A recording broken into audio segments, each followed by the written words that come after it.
si vous voulez, qu'il n'y ait pas de campement dans Paris, fait que quelque part on nie une réalité. Mais je le comprends qu'ils ne veuillent pas de campement dans la ville de Paris, mais en même temps, il faut quand même trouver une solution.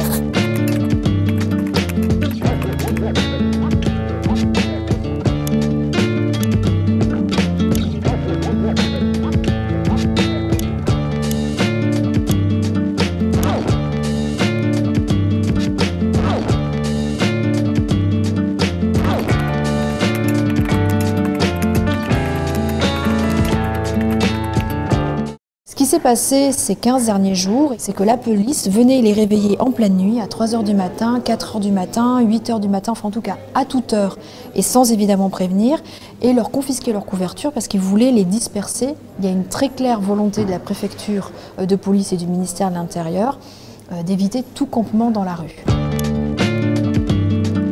Les sources d'information, elles sont multiples. En fait, tout le monde le sait. Nous avons les collectifs qui nous ont alertés, nous avons les réfugiés qui ont témoigné, et nous l'avons vu de nos propres yeux.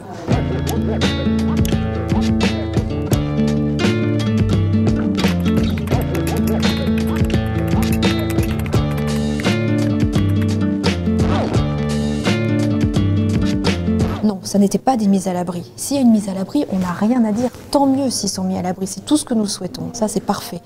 Non, là, ce qui nous choque, si vous voulez, c'est de dépouiller les migrants qui dorment dans la rue de leur couverture et de les laisser sans rien. On n'est pas dans la volonté de critiquer les forces de police qui font un gros travail, c'est pas du tout la question.